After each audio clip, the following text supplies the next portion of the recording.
Hi guys, today I'm going to be talking about some of the books on the Penguin Pride book club list, which they very kindly sent me. I didn't do a full unboxing because I did one a week or two ago, but I thought I would do half wrap up, half book haul because I've read a few of these and also haven't read the other few of them. So it's kind of a mix of both, so we'll see how it goes. I'm very excited about all the books on this list. I think they're a really nice range of YA books, classics, non-fiction, everything you can think of. It is included in here, which I think is really nice for quite a small section of books.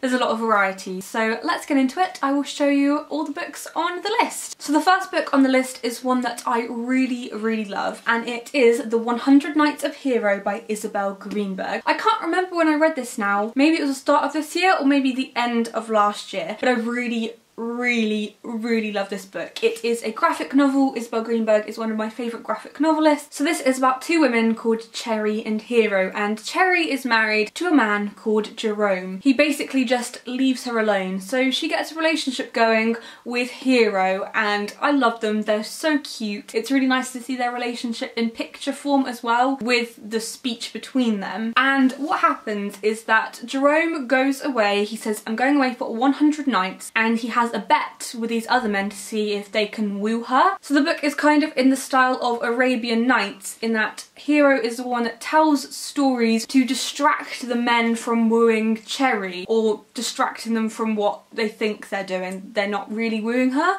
Her heart belongs to Hero. So she tells them stories, and the stories are interweaved with that main narrative of what is happening with Cherry and Hero. And it's really lovely. There are some amazing stories in here. Isabel Greenberg has created this whole world that she started in the Encyclopedia of Early Earth, and it kind of carries on with that. So you get the same kind of stories, but you can read them both separately. The illustrations are perhaps my favourite thing about this book because they are so full of colour, and the colour tells the story separate from the illustrations. It all links together really nicely, and I love it because of that. She is my favourite graphic novelist. I read everything she writes and illustrates. I think she's fantastic. Penguin described it as a witty and feminist graphic novel inspired by myth, legend and fable about a woman who falls in love with her maid, Hero. And they say that if you enjoyed this, you should read Fun Home by Alison Bechdel next, who actually I think is the inventor of the Bechdel test. They put little cards together of things that you can read next as part of the book club. After that we have Simon versus the Homo Sapiens Agenda by Becky Albertalli, and I've been thinking about this book recently because I finished reading the upside of Unrequited a month or two ago now, and I really loved that, and it reminded me of how much I enjoyed Simon versus the Homo Sapiens Agenda at the time. My favourite quotation from this book is featured on the back, and it says, "Straight people should have to come out too. The more awkward it is, the better." And it's all about Simon, and he's sending emails to this person called Blue, and the emails fall into the wrong hands. I think this is a perfect time to read the book because there's actually a film being made, and it's definitely being made because it's gone through filming and stuff, and I'm really excited to see how it's done. I think it's great, and Becky Albertalli's attention to detail and the nitty-gritty parts of the story is what makes this so special. This is definitely more of a coming out story than some of the others on the list, which I think is good because there's that balance between coming out and already out, which I think you need when reading LGBTQ+ fiction, and also I really loved Simon as a character. Then the next book on the list is Rubyfruit Jungle by Rita Mae Brown. I heard about this book because last summer I read the script of Educating Rita, which I really enjoyed. Educating Rita is kind of like that film that I can't think of the name of, where there's a woman who is quite poor and uneducated, and then her status is kind of raised and she becomes educated. I can't think what it's called, but it's a very famous film. Is there a character called Eliza or something in that? Eliza Doolittle. I can't think what the film is called. It's completely slipped my mind, but it's like that. In the play, Rita reads lots of books and she wants to become an English literature student, and Rubyfruit Jungle is one of the books that she reads, and so I've been intrigued to read it ever since then. It says on the back that it is the breakthrough lesbian novel, which the Washington Post said, but it also says about her dealings with girlfriends and boyfriends. So I'm not sure if this is a lesbian or a bi or a pan novel. I'm not really sure on the exact labelling because it was written in 1971. It's one of the books in the Vintage Modern Classics series, so I'm not entirely sure about that. But Penguin described it as Molly Bolt refuses to be put in a box. Set in 1950s America, Rubyfruit Jungle is a story about fighting for happiness and the freedom to be yourself. And it says that if you enjoy this, then you'll really like the spellbook of the Lost and Found by Moira Fowley Doyle, which I actually finished reading yesterday. So I'm not really sure where this book fits into on the LGBTQ plus sliding scale. I'm not too sure, but it does sound very good, and it's one I'm probably going to be reading this summer, so I'll definitely make a video talking about this.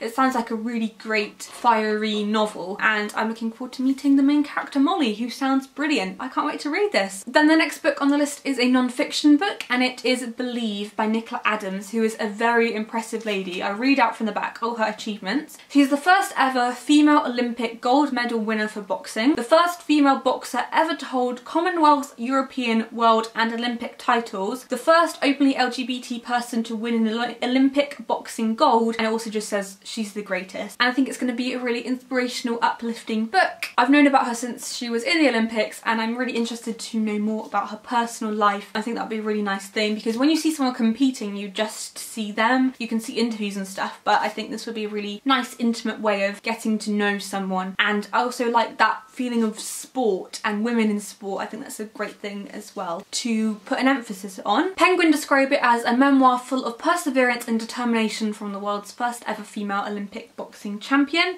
and they say that if you like this, you should read A Natural by Ross Raisin. So this is another one that I'm going to be reading quite soon, I think, because it's quite a short read. I think I could get through this in a day if I wanted to. The second to last book on the list is Giovanni's Room by James Baldwin. I'm going to read the back from you because I think that will explain it better than I ever could. It says, David, a young American in 1950s Paris, is waiting for his fiancée to return from vacation in Spain. But when he meets Giovanni, a handsome Italian barman, the two men are drawn into an intense affair. After 3 months, David's fiancée returns, and denying his true nature, David rejects Giovanni for a safe future as a married man. His decision eventually brings tragedy. Full of passion, regret and longing, this story of a fated love triangle has become a landmark in gay writing, but its appeal is broader. James Baldwin calls outrage as a black author writing about white homosexuals, yet for him the issues of race, sexuality and personal freedom were internally intertwined. I think it's going to be an interesting one because it was written in the 50s, so whilst maybe if it was published now I probably wouldn't want to read it because of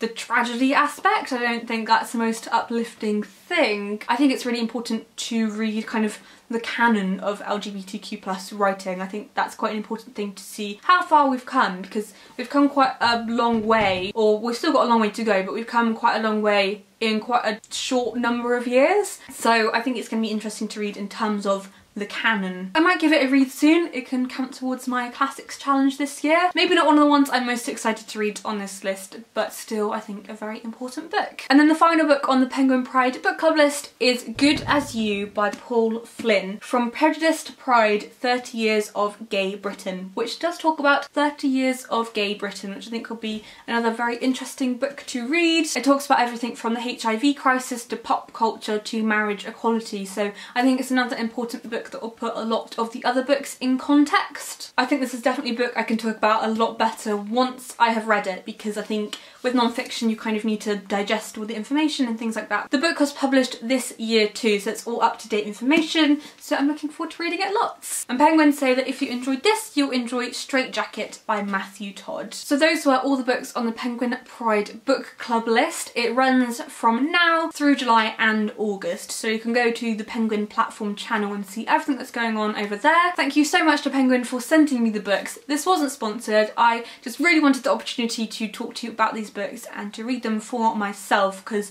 I'm always trying to expand the things that I'm reading, and I want to get more intersectional with my reading, which I think is really important as well, and talking about those intersectional books on BookTube, which I think a lot of people could do better at, me included. So thank you so much for watching this video. Let me know in the comments if you've read any of them, and I will see you guys soon. Happy reading!